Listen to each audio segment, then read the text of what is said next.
მოგესალმებით მეგობრებო ყველას და გაგიზიარებთ მე ერთ რაღაცას რა. აი პირველ კომენტარში ჩაგიგდებთ ვიდეოს, რომელიც აუცილებლად ყველა ჩემს მსმენელმა უნდა ნახოს. ეს ვიდეო ახლა რაც ჩაგიგდეთ მე პირველ კომენტარში, იუთუბერებსაც ჩაუგდებ პირველ კომენტარში და ნახეთ, Facebook-ზე უნდა გადახვიდეთ და Facebook-ზე მე ამოგიგდებთ იმ ვიდეოს. აი ეს ვიდეო, რომელიც მე დაგიფოსტეთ, ამ მღვდელს ეხება. აი ამ მღვდელს ეხება. ეს მღვდელი მეგობრებო ამბობს ზუსტად იმას, რაც თავის და უნებურად ღმერთმა ისე გააკეთა, რომ ჩვენ აგვიყვანა ჯვარზე.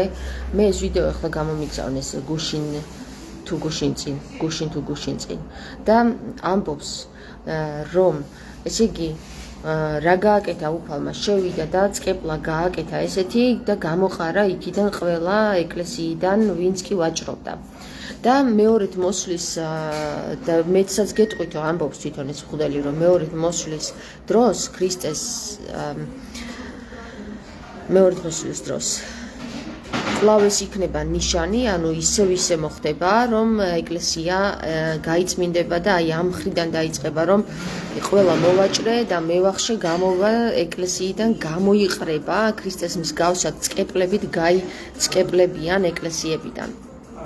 ეხლა მე რა მინდა გითხრათ, იცით, რომ გინდა დაიჯერეთ, გინდა არა, ჩვენ რომ ვიყავით ეკლესიაზე, მეგობრებო, ჯვარზე და ღმერთმა რომ გვიკარნახა, სად უნდა მივსულიყავით პირველ რიგში, 3 დღის განმავლობაში ჩვენ ვერ ვიგებდით პრინციპში ზუსტად რატომ მოგვიყვანა ღმერთმა აქ. მაგრამ 3 დღის შემდეგ 2 დღე გავიდა, ანუ 3 დღის 21-ში, 22-ში და 23-ში ჩვენ იქ შევხვდით, 24-ში და 25-ში უკვე ჩვენ გაგვიცხადა და რატომ მიგვიყვანა ღმერთმა იქ ზუსტად გაგვიცხადა 100%-ით. თუმცა შეიძლება კიდევ რაღაცები მალევე გამჟღავდეს, უბრალოდ დროულად გამჟღავდეს კიდევ ჯერ არ ვიცით და ესე იგი 23-ში ჩვენ განგვიცხადა ის, რომ საქართველოს მასშტაბით ესე იგი კეთდება ძალიან დიდი ჯადო, რომელიც არის სიმბოლო ვარდში მოთავსებული, წითელ ვარდში. თქვენ იცით, რომ ეს წითელი ვარდი კოლბაში იყო მოთავსებული და ამას უკვე აეხადა ფარ და ეს ჯადო უკვე მოიხსნა. ჯადოს მოხსნის შედეგად, მეგობრებო, იმ 1 და 2 დღეში არ ხდება ეს მუსიკა ნერვს მიშლის. დაბალი სიხშირიანია და ვეღარ ვლაპარაკობ. არა უშავს ვაჯობოთ. ესე იგი 1 დღეში და 2 დღეში არ ხდება ჯადოს მოხსნის შედეგები. ჯადოს მოხსნის შედეგები გადანაწილდება, ესე იგი შეიძლება 1 თვეზე, შეიძლება 1 წელზე, შეიძლება 10 წელზე ხდებით და ეს ვარდის ჯადოს მოხსნის საკითხი რას მოიტანს საქართველოსთვის, ხო? არავინ არ იცის ჯერ. ანუ რას მოიტანს ეს ვიცით, მაგრამ როდის მოიტანს ეს არავინ არ ვიცით. ანუ დროის საკითხია. ვაკვირდებით, აი უკვე დაიწყო გაცხადება ის, რომ 23-ში აწვეს ქრისტეს ჯვარს და 25-ში ადგა ქრისტე, ძალიან დამთხოვები იყო, ესენი დამთხოვები არ არსებობს, თქვენ იცით, ღვთიური თვალსაზრისით და მეორე საკითხი ის, რომ უკვე გამოჩნდნენ ის მღვდლები, რომლებიც პირდაპირ ჭეშმარიტად ქრისტიანული სარწმუნოებიდან ქადაგებენ. და ერთ-ერთი არის, აი ახლა არ ვიცი ეს რამდენად პირადში როგორია, მაგრამ ამ ქადაგებაში აი ეს მღვდელი, რომელიც ქადაგებს, მე არ ვიცი ამის არც სახელი, არც გვარი, ეს რომელიც ქადაგებს ჭეშმარიტებას, რომ ქრისტე დაჯდება ტახტზე და ის დიდებით დაჯდება ტახტზე და მისი წინა პირობა იქნება ის, რომ ეკლესიები დაიწყებს ვაჭრობიდან გაწმენდას. ანუ ძალიან მნიშვნელოვანი რაღაცას ამბობს და ამიტომ უყურეთ რა, აუცილებლად მოსასმენი არის ეს ამ ადამიანის ვიდეო და კიდევ ის, რომ შიმშილობას აღარ აგრძელებთ, რომ აღარ საუბრობთ. გლუქლიში მე ამაზე ჩავწერე ვიდეო, რომ შიმშილობა არ მოითხოვება ჩემგან. გესმით? ანუ შიმშილობა არ მოითხოვება ჩემგან. შიმშილობა ის რამდენი დღეც ვიშიმშილა, უკვე ჩაითვალა იმ საჭირო შიმშილად და განიწმინდა ჩემი ის რაც უნდა გაწმენდილიყო, ხო? ანუ რაც უნდა განწმენდილიყო ქალისთვის მეტი ქალს არ მოეთხოვება 40 დღის შიმშილობა ქალს არ მოეთხოვება გესმით მაგრამ მამაკაცებმა იშიმშილეთ თუ გინდათ 40 დღესაც შეძლებთ და 41 დღესაც შეძლებთ შიმშილის ხო და ამიტომ მეგობრებო რა არის იცით ანუ ეხლა გეტყვით კიდევ ერთ დასტურს რაზე მოგვივიდა დასტური რა როდესაც ჩვენ იქ ვიყავით თქვენ გაგეგებათ რომ მე და თია მივიხილეთ მტრედი თეთრი მტრედი რომელიც არის სულიწმინდის სიმბოლო ეს თეთრი მტრედი გარე კედელზე იჯდა და ის მიგვანიშნებდა რაღაც ან ნიშნებს გვაძლევდა ეს მტრედი თუმცა ეს მტრედი ამ 3 დღის განმავლობაში არ გამოჩენილა ასევე მტრედი არ გამოჩენილა მაშინ როდესაც ჩვენ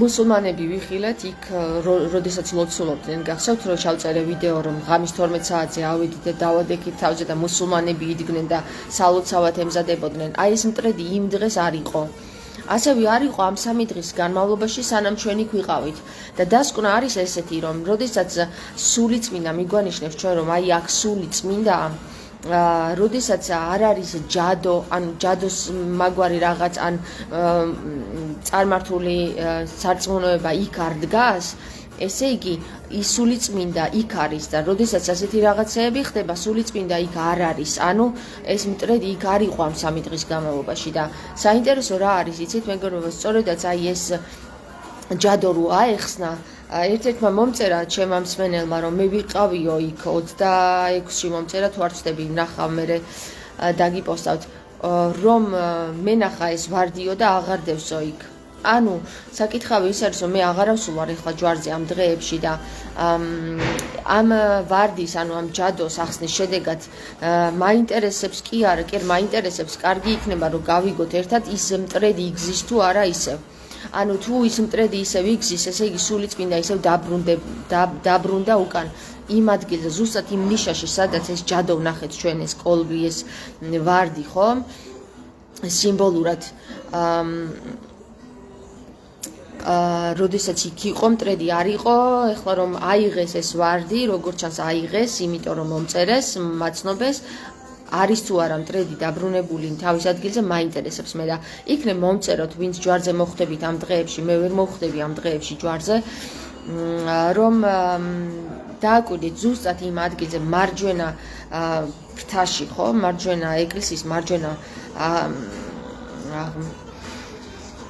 ჩრდილოეთ მხარე ჩრდილო ავიბენი ხა სამხრეთი მხრიდან რო იყურები ჩრდილოეთით აი ამ კედელზე უნდა იჯდეს წესით ეს მტრედი იქ ნახავთ თქვენ სადაც მტრედი ცხოვრობს და სკინტრულებიც არის და ნახავთ სად ცხოვრობს რა ეს მტრედი და იმ ადგილში თუ არ იყო ეს მტრედი ესე იგი კიდე რაღაცა არის მოსაშორებელი რა და გასაწმენდია ეხლა ნახეთ მნიშვნელოვანი არის რა 29-ში თუ არ ვცდები 29 აპრილს ჩვენ ვიკრიბებით ოღონდ არ ვიცი ზუსტად საპატრიარქოს წინ შევიკრიბებით თუ ისევ ჯვარზე შევიკრიბებით მაგას მე გავაცხადებ 29-ში ჩვენ ვიკრიბებით იმისათვის რომ უშუალოდ ჯვრიდან აიღონ ეს დახლი სავაჭრო დახლი სანთლების სახით რომ ყიდიან ამ ქალბატონმა მომწერა სხვათა შორის არც ეს ვარდი იყო და რომ ვკითხე სანთელი რა ღირს ორ ლარზე ნაკლები არც ერთი სანთელი არ იყო ეს დახლი გამოსატანი არის და მე ვკითხე რომ რატო არ შეეწინააღმდეგე მეთქი რატო არ აიღეს არ მომცაო ისე უფასოთო და მე თქვი თვითონ უნდა შეეწინააღმდეგებოდი რომ იქ ვაჭრობა არ შეიძლება ხო იქ იყო ნათლობა მიმდინარეობდაო და აღარ შეუშალე ხელიო გესმის ხო და ну ეს თქვენი გადასაწყვეტია მაგრამ ყოველ შემთხვევაში ჩვენ ვიკრიბებით ისევ ანუ მთელი ის ქრისტეს წარმომადგენლობა მივდივართ და პირდაპირ ვიღებთ აი ამ დახს და გამოგვაქვს ეკლესია არავითარი აჟიოტაჟი იქ არ მოხდება და არავითარი ყვირილწივილი ამ დახს ვიღებთ და გამოგვაქვს გარეთ ან შევიკრიბებით საპატრიარქოს წინ და იქ ვაცნობებთ საპატრიარქოს რომ ეს დახლი გამოიტანოს გადასაწყვეტია ჯერ გადაწყდება ეს როგორ გავაკეთებთ იმიტომ რომ ქრისტეს ტახტი უკვე დევს მზად არის ჯვარზე იქ სადაც ჯვარს აცვეს ისევ იქ მოვა ქრისტე სხვაგან არსად არ მოვა მეგობრებო არ დაიჯეროთ რომ იქ იერუსალიმში სადღაცა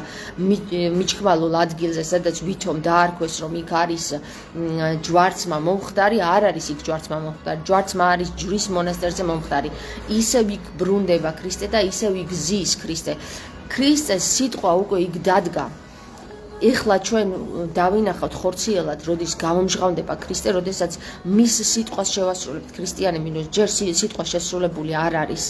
ჯერ სავაჭრო ცენტრი, სავაჭრო დახლი ისევ დგას ეკლესიაში და ქრისტე არ მოვა, არ დაგვენახება მანამდე, სანამ ეს სავაჭრო დახლი არ გამოვა ეკლესიიდან, რადგან ერთადერთხელ განრისხდა ქრისტე ჩვენი წერილების თანახმად და ეს იყო როდესაც ის შედის ეკლესიაში და სავაჭრო დახლებს ხედავს. ამ შემთხვევაში, როდესაც ერთადერთხელ რისხდება ჩვენი მაცხოვარი და ჩვენ კიდევ დგავართ და იქ მოხარული თვალებით და დაბრმავებული ყურებით და თვალებით ვყიდულობთ ამ სანთლებს ისევ ეკლესიაში, ეს იმას ნიშნავს, რომ ჩვენ ჯერ ქრისტიანები არ გამხდარვართ, ვინც ესე აკეთებს და ვინც ხედავს და ქრისტესნაირად აპროტესტებს ამ საკითხს, ის არის ჭეშმარიტად ქრისტიანი იცოდეთ რა და მასთან დგას ქრისტე. მამა არჩილ მინდიაშვილია თამარ. ეს არის მამა არჩილ მინდიაშვილი, ხო და მამა არჩილ მინდიაშვილიც წამოყვეს იქ გადაეცით რა თუ ვინმე იცნობთ. 29 აპრილს ჩვენ ვიკრიბებით ისევ, რომ ჩვენ შევხვდეთ ან ჯვარზე, ან საპატრიარქოს წინ, რომ ეს დახლი გამოვიტანოთ. თუ საპატრიარქოში ჩვენ არ მიგვიღებენ, მეგობრებო, აი მოდი ესე უკვე გადაწყდა. ჩვენ მივალთ საპატრიარქოსთან, დავდგებით და თუ 1 საათის განმავლობაში ჩვენს სიტყვას არ მიიღებენ ყურად, ხო? ჩვენ ავდივართ ჯვარზე და გამოგვაქვს ეს დახლი და პირდაპირ აი ესე თავისი ფულებიანა გამოვისვრით გარეთ. გესმის? აი ამას ვაკეთებთ ახლა ჩვენ და მე კი არა მარტო და მე კი არ მოგიწოდებთ, ამას მოგვიწოდებს ღმერთი მეგობრებო რა. პირდაპირ ღმერთი გეუბნებათ რომ თუ ხარ ქრისტიანი, მიბაძე ქრისტეს და თუ ქრისტეს არ ბაძავ, მაშინ ბაძავ მამონას. როცა შედიხარ და ეკლესიაში დახლით, სავაჭრო დახლს ისევ ხელს უწყობ, იმითი რომ ფულს აძლევ და სანთელს იღებ. ნებისმიერი ქრისტიანი, რომელიც ეკლესიაში შევა და ნახავს სავაჭრო დახლს და იქ ფულს დადებს, ის არის მამონას მსახური, ის არ არის ჯერ ქრისტიანი. და თუ ქრისტიანი უნდა რომ გახდეს, მაშინ ის პირდაპირ მიდის დახლთან და ეუბნება ამის აქ გაკეთება არ შეიძლება და მოიყვანს მუხტს და თავს, რომელი თავიდან და რომელი მუხრიდან გვეუბნება ჩვენ ქრისტე, რატომ არ შეიძლება. აქედან გამომდინარე, მეგობრო, რა ვიცი, გინდა მღვდლებს დაუძახეთ, გინდა ადამიანებს, გინდა ვისაც გინდა იმას დაუძახეთ, ვინც ქრისტიანი ხარ და ვისაც გული შეგწევთ, გული გტკივათ იმის გამო, რომ ჩვენს ქრისტეს ხელს უშლიან მეორთ მოსვლის მოსვლაში, მაშინ გამოჩნდებით თქვენ ადგილზე. თუ არ გამოჩნდებით, მაშინ არ გამოჩნდებით და ეგ იქნება. ეხლა გემშვიდობებით და გაუზიარეთ ეს ვიდეო ყველა იმ ადამიანს, ვისაც თვლით რომ ქრისტიანია, ჭეშმარიტად ქრისტიანი, მე არ ვიძახი ფსევდო ქრისტიანებზე, მე ვამბობ ნებისმიერ მამას ნებისმიერ მღვდელს, ნებისმიერ მოღვაწეს ბერს თუ ერის კაცს გაუგზიარეთ ეს ვიდეო, რომ 29 აპრილს, არ ვიცი რა დღეა, მართლა გითხრა არ მინახავს, 29 აპრილს ჩვენ ვიკრიბებით საპატრიარქოს წინ და საპატრიარქო თუ არ მიიღებს ჩვენ მოთხოვნას ყურად, ანუ 1 საათის განმავლობაში, როდესაც ჩვენ აი ამ ინფორმაციას გადავცემთ საპატრიარქოს და 1 საათის მერე დახლი არ გამოვა ჯვრის მონასტრიდან გარეთ, ჩვენ მივდივართ თავად და ჩვენ გამოგვაქვს ეს დახლი გარეთ. აი ეს არის ჩემი მოწოდება ბოლოს და ბოლოს. თუ არ იცით რა უნდა გაკეთდეს, მე ვიცი რაც უნდა გაკეთდეს და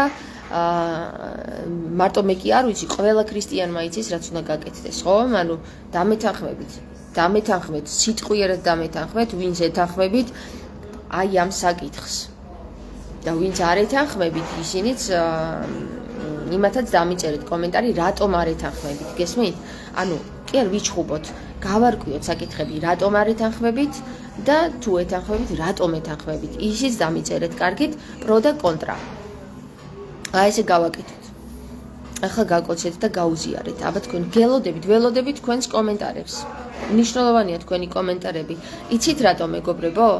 იმიტომ რომ როდესაც სიტყვა გამოდის და იწერება, იმას უკვე დიდი ძალა აქვს. დროებით